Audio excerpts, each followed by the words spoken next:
आया था। आज के इस महत्वपूर्ण सेशन में हम जीएस पॉलिटी अर्थात संविधान के बहुत महत्वपूर्ण भाग मौलिक अधिकार पर चर्चा करेंगे। हालांकि भारत में इस कॉन्स्टिट्यूशन है, इंस्टीट्यूशन भी है, लेकिन पिछले कुछ समय में देखने में आया है कि हमारे यहाँ विदाउट इंस्टीट्यूशन की बात कॉन्स्टिट्यूशन को लेकर की जा रही है।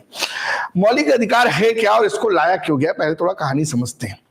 अमेरिका से लाया मौलिक अधिकार भाग 12 से 15 में, भाग 3 में, पार्ट 3 में, आर्टिकल 12 to 35 में। एक्चुअल में बाबा साहब अम्बेडकर को यह लगा कि देश में न्यूनतम संघर्ष तो होगा, लड़ाई झगड़े तो होंगे, मिनिमम कन्फ्लिक्ट तो होगी। अगर एक आदमी का हित दूसरे आदमी के हित से जुड़ा है तो वो एक दूसरे को कोऑपरेट करेगा, और एक आदमी का अगर हित है और दूसरे का अहित है तो ऐसी स्थिति में तनाव होगा, और दोनों अगर अहित कर रहे हैं, अपना वेल विशर नहीं है, और ऐसी स्थिति में संघर्ष है, कन्फ्लिक्ट होगा। तो बाबा साहब को समझ में आ गया था कि न्यूनतम संघर्ष की स्थिति तो देश में रहेगी। वो भी जानते थे कि ह्यूमन राइट सबसे ऊपर है, लीगल राइट उसके बाद है, और फंडामेंटल राइट उसके बाद है।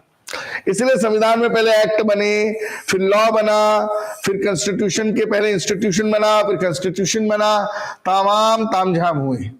फाइनली 12 से 35 में मौलिक अधिकारों को लाया गया। कहां से? अमेरिका से। कौन से भाग में? 12 से 35 में, भाग 3 में। बात समझ रहे? और ये सब वाद योग्य है। वाद योग्य है मतलब इनको कोर्ट में चुनौती दी जा सकती है, जस्टिबल है। क्या ये जस्टिबल है। एंड बेसिकली ये Magna Carta, knows that of Magna Carta of India इनको कहा जाता है। Knows that of Magna Carta of India इनको क्या कहा जाता है। इसका इंग्लिश वाला वर्जन भी अपन चला देंगे। और लास्ट ईयर में 12 से 35 में क्या क्या क्वेश्चन आए हैं, आई विल ऑल्सो डिस्कस। देखिए, बात को समझने का प्रयास करिए। सबसे महत्वपूर्ण होता है, हम लोग टॉपिक वाइज पढ़ रहे हैं। आर्टिकल 1 से 4 पढ़ा, फिर 5 से 11 पढ़ा, अब 12 से 35 नेक्स्ट सेक्शन में 36 से 51 पढ़ेंगे, फिर सेंट्रल गवर्नमेंट, फिर स्टेट गवर्नमेंट, साथ में फिर मध्य प्रदेश की पॉलिटी आती जाएगी, फिर गवर्नेंस वाला पोर्शन देखेंगे, फिर पब्लिक एडमिनिस्ट्रेशन वाला, कुछ आयोग या कमीशन भी हम देखेंगे। तो इसको मैग्ना कार्टा कहा गया, और ये स्थायी नहीं है। कहीं ना कहीं सर्वोच्च न्यायालय ने सभी व्यक्तियों को गारंटी दी कि स्वतंत्रता, आजादी, तमाम चीजें होंगी, और आपातकाल के दौरान कुछ आर्टिकल को छोड़ के सारी चीजें प्रोवाइड की जाएंगी। तो यहां पर जो सबसे इंपॉर्टेंट है, सबसे इंपॉर्टेंट बात जो है यहां पर वो ये है, सबसे इंपॉर्टेंट सेशन अगर हम बात करें, सबसे इंपॉर्टेंट सेक्शन अगर हम बात करें तो ये है कि फंडामेंटल राइट को लाया कहां से गया? अमेरिका से लाया गया। कौन से भाग में? ये भाग 3 में है, 12 से 35 में, जस्टिबल है, मैग्ना कार्टा है। ब्रॉड कहां से किया गया? इसको अमेरिका से किया गया। और ये आर्टिकल 20 और 21 जो है, ये छोड़ के बाकी सारा सिस्टम आपको समझ में आया। अब भैया आर्टिकल 12, 13, 14, 15 ये सारी चीजों को हम देखते हैं, थोड़ा हिंदी में, थोड़ा अंग्रेजी में, चीजें समझ में आएंगी। यहां तक कोई दिक्कत? दो चीजें बन गई। पहली तो भाग 3 में लाया गया, बोलो यस और नो। 12 से 35 में लाया गया, अमेरिका से लाया गया, और जस्टिबल है मतलब वाद योग्य है। एक बार एमपीपीएससी में क्वेश्चन ऑलरेडी आ चुका है, मौलिक अधिकारों को लेकर ऑलरेडी ये क्वेश्चन एग्जाम में पूछा जा चुका है, वाद योग्य वाला। आपको मेरे पास क्वेश्चनरी भी है। मौलिक अधिकार क्या है एमपीपीएससी 13 में? एमपीपीएससी 2013 का क्वेश्चन है। एमपीपीएससी 2013, यहां पर जहां पर जस्टिबल लिखा हुआ है ना, या एमपीपीएससी यहां पर जस्टिबल लिखा हुआ है, एमपीपीएससी 2013 लिख लो। क्वेश्चन था मौलिक अधिकार है वाद योग्य, अवाद योग्य, लचीला, कठोर। आंसर क्या आएगा? वाद योग्य। नीचे एक लाइन लिखो। मौलिक अधिकारों के बारे में एक बार किसी ने कहा था कि मौलिक अधिकारों को उस क्षण किसी विशेष कठिनाई के दृष्टिकोण से नहीं देखा जाना चाहिए, बल्कि एक ऐसी चीज के रूप में देखा जाना चाहिए जिससे संविधान स्थायी बने। जिससे संविधान क्या बने? ये 2023 में एमपीपीएससी में आया था क्वेश्चन। तो नीचे लिखो मौलिक, ये एमपीपीएससी 2023 में आया था, नीचे क्वेश्चन लिखो। ये जवाहरलाल नेहरू का कोटेशन था। लिखो मौलिक अधिकार को उस क्षण की किसी विशेष कठिनाई के दृष्टिकोण से नहीं देखा जाना चाहिए। मौलिक अधिकार को उस क्षण की किसी विशेष कठिनाई के दृष्टिकोण से नहीं देखा जाना चाहिए, बल्कि एक ऐसी चीज के रूप में देखना चाहिए जहां संविधान में स्थायी बनाना चाहते हैं, परमानेंट बनाना चाहते हैं। मतलब मौलिक अधिकार को परमानेंट बनाना चाहिए, ऐसा नेहरू ने कहा था। नेहरू आजकल प्रासंगिक हो गए हैं साहब, नेहरू रिलीवेंट हो गए हैं। और मेरी बात समझने का प्रयास करिए। नेहरू थे जिन्होंने आईआईटी लाई भारत में, नेहरू थे जिन्होंने आईआईएम लाया भारत में, नेहरू थे जिन्होंने 58 में डीआरडीओ लाया, नेहरू थे जिन्होंने इसरो की रूपरेखा रखी।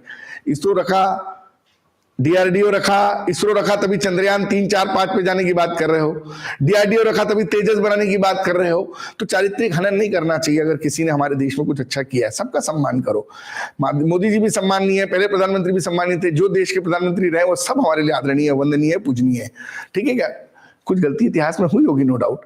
तो ये नेहरू का कोटेशन एमपीपीएससी ने 2023 में पूछा था कि फंडामेंटल राइट को विशेष कठिनाइयों के संदर्भ में देखना चाहिए, बल्कि एक स्थायी या परमानेंट चीज के रूप में देखना चाहिए, क्योंकि उन्होंने भी अंबेडकर की इस चीज को माना, न्यूनतम संघर्ष की स्थिति वाली बात को।